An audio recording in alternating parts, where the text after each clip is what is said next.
My fellow South Africans, our nation is in mourning and pain. Over the past few days, our country has been deeply traumatized by acts of extreme violence perpetrated by men against women and children in our country.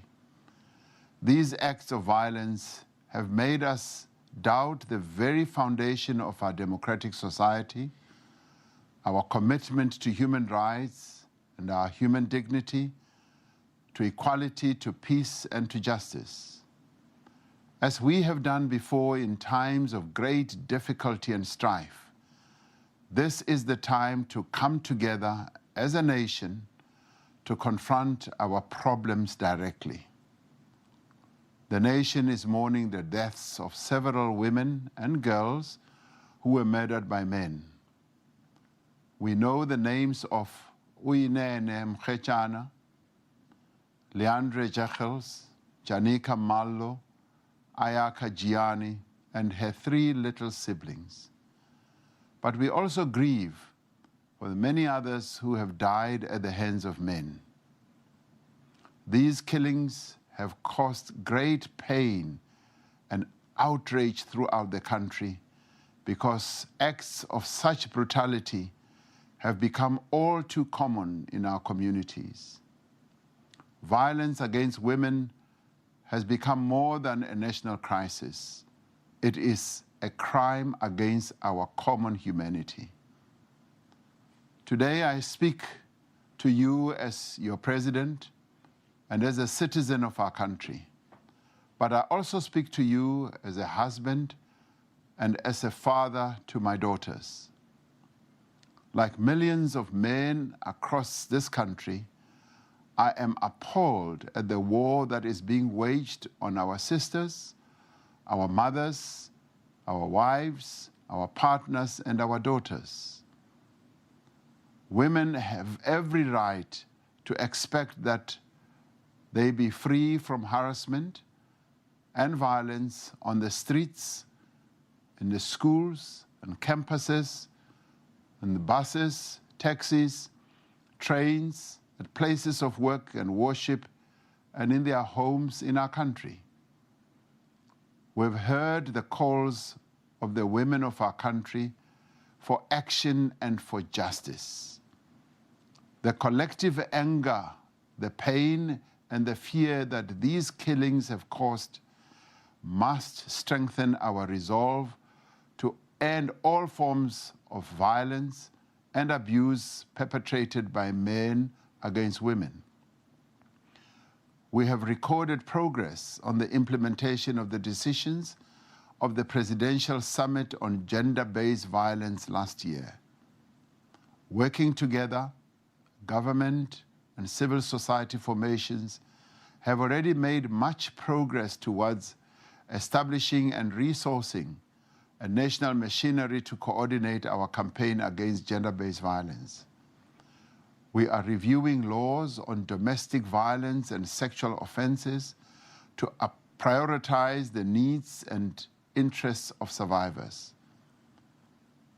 We've also established 92 dedicated sexual offenses courts since 2013, with a further 11 to be opened this financial year, to improve conviction rates and provide comprehensive and appropriate support services to ensure survivors of sexual offenses are not subject to further trauma. I wish to enumerate some of the additional measures we will be taking.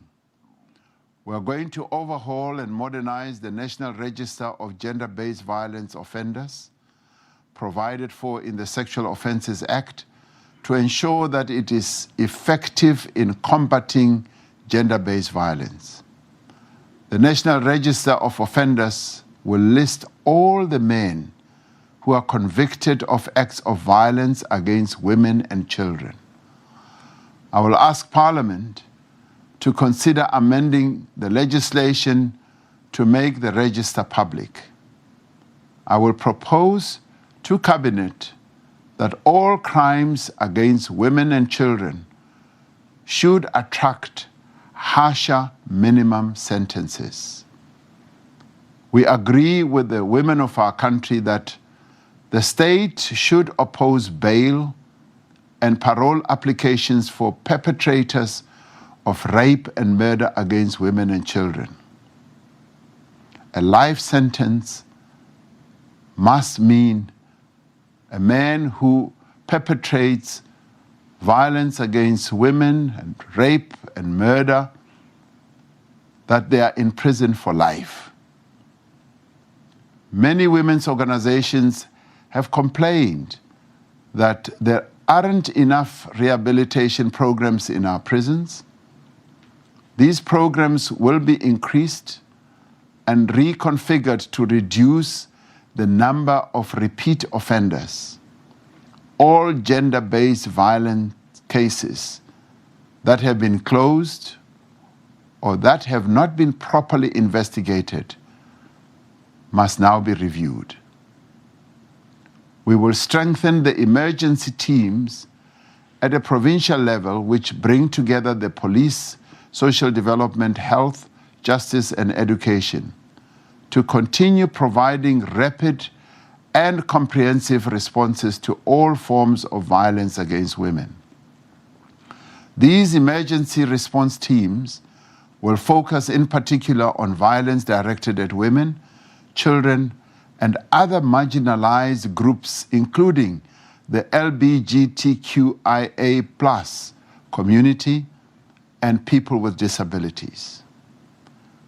We will address other systemic challenges such as the backlog of cases, delays in DNA testing, and the availability of rape test kits in our police stations. We will use every means at the disposal of the state, from the police service to the justice system, from social development programs to our school curriculum, to strengthen all parts of our national response to gender-based violence. We will implement a national multifaceted plan to prevent gender-based violence through school programs, community initiatives, and workplace policies. The Minister of Finance will be asked to allocate additional funding to the national machinery to coordinate our campaign against gender-based violence. The women of our country are calling for emergency measures to end this violence. I will therefore be asking Parliament to discuss and identify urgent emergency interventions that can be implemented without delay. Violence against women is not a women's problem. It is not a problem of what a woman said or did, what a woman was wearing or where she was walking. Violence against women is a man's problem. It is men who rape and kill women. There is therefore an obligation on the men of our country to act to end such behavior and such crimes. As men, let us speak out. We must not look away. We must face gender-based violence head-on. Let us, as families, make sure that we raise boys to respect women, to respect themselves, to value life and human dignity. I would like to acknowledge the men and the boys who have heeded the call to respect women by participating in the Takuani Riime men's and boys campaign. We also acknowledge others who are championing change towards a South Africa that is free of violence towards women by 2030. As South African men, let us take responsibility for our actions. We must treat the women and the girls of our country with care and respect. It is only when we do that that we will be able to end violence against women and children.